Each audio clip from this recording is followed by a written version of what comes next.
Some truths don't wait for you to be ready. They arrive like a wrecking ball in the middle of an ordinary day, asking no permission and offering no mercy. That's how it began for Nathan Rourke. Not with a loud confession or a fight, but with a quiet vibration on his phone, and a message that changed everything. It was a Thursday evening. Nathan had been buried in spreadsheets and quarterly performance charts at his home office. He wasn't even consciously checking his phone when he picked it up. It was muscle memory by now. One notification. No contact name. No thread history. Just a message. Glen Haven Pub.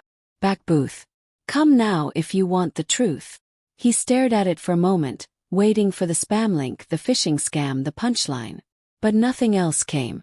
No emojis, no follow-up. Just that one line, sharp, calculated, deliberate. His first instinct was to dismiss it. But his gut twisted before logic caught up. He knew. Somewhere deep in the part of him that had learned to ignore inconsistencies. He knew this had to do with Mira. His wife of 6 years had told him she'd be at her mother's overnight. A routine visit she made once a month. Nothing about it had seemed odd. Yet here he was, keys in hand, out the door before he could even rationalize what he was doing. Glen Haven Pub. A cozy little place tucked away on the older side of the city. It held weight in Nathan's memory. Birthdays, anniversaries, the night he proposed. But tonight it felt unfamiliar, colder. Like a place that had been hollowed out and filled with something rotten. Nathan parked half a block away and approached cautiously. He slipped through the side entrance, staying to the edges of the dim, amber-lit room. His eyes swept across the booths quickly, then stopped. There she was. Mira, radiant as ever. Her body language unmistakably intimate.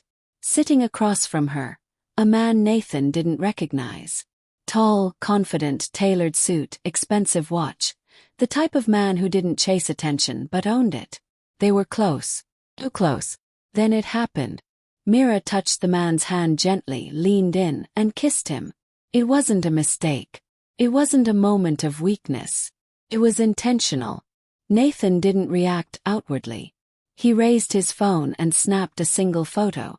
No scene. No confrontation. Then he turned and walked out into the night. His legs felt heavy.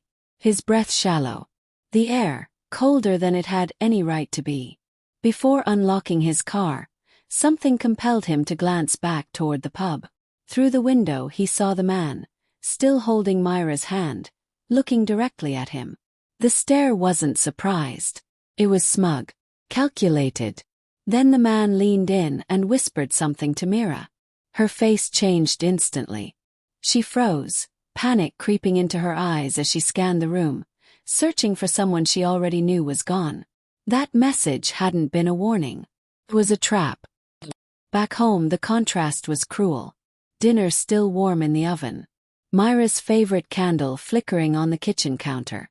Their wedding photo framed on the mantel. Smiling ghosts in a life that no longer existed. Nathan sat silently in the living room. His phone buzzed. Message from Mira. I want a divorce. From this point on, all communication will go through attorneys. Don't contact me. No emotion. No apology. Just a clean severing of the cord. Nathan didn't reply. He didn't shout. He didn't cry. He simply sat still, and let the reality settle like ash. By morning, Nathan had retained Rebecca Linford, a no-nonsense family law attorney known for her precision and ruthless efficiency. When he showed her the photo, the text, and the financial documentation, she didn't blink. Give me everything, she said. Bank statements, passwords, shared accounts. He handed them over, and she moved swiftly.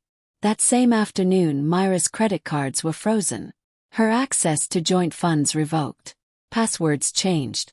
The locks on the house replaced. It wasn't vengeance. It was self-preservation. 2 days later, a letter arrived from Myra's lawyer, Gavin Trask, a smarmy divorce attorney who reeked of performative indignation. He demanded that Nathan reinstate financial support and cease what he called coercive financial tactics. Rebecca's reply was surgical. She included Myra's own text requesting all communication go through legal channels. Then she listed the specific financial terminations, each one triggered after Myra's legal demand. Her tone was cold, her wording flawless. The response shut Trask down for weeks. But Mira wasn't done. Soon, mutual friends began calling Nathan. Concerned voices asking why he was being so cruel, why he was freezing her out. His own cousin suggested he let her explain. Nathan never defended himself. He let silence be his shield.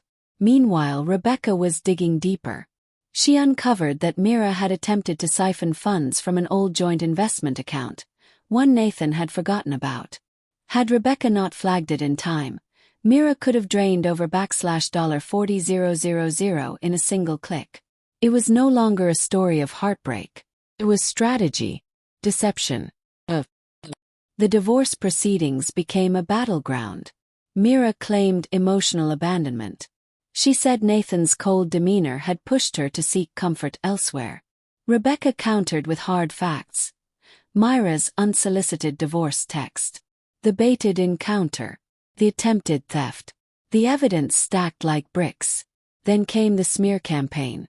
Anonymous reports filed against Nathan's company, accusing him of ethical violations.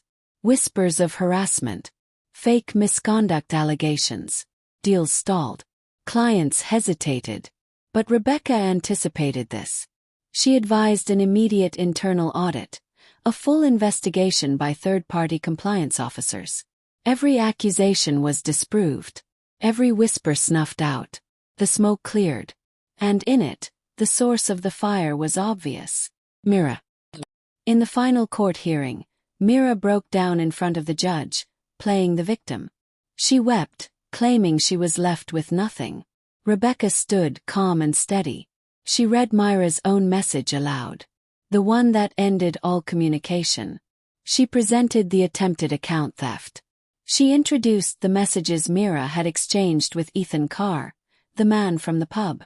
A financial consultant with a long history of seducing wealthy client spouses. Turns out he had sent the anonymous message to Nathan.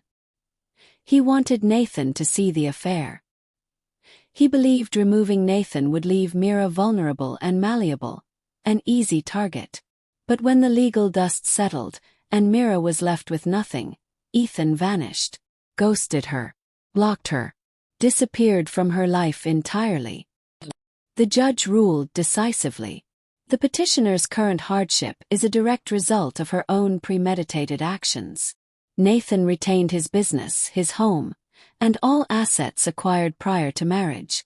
Myra's alimony was reduced to the legal minimum, barely enough to cover rent.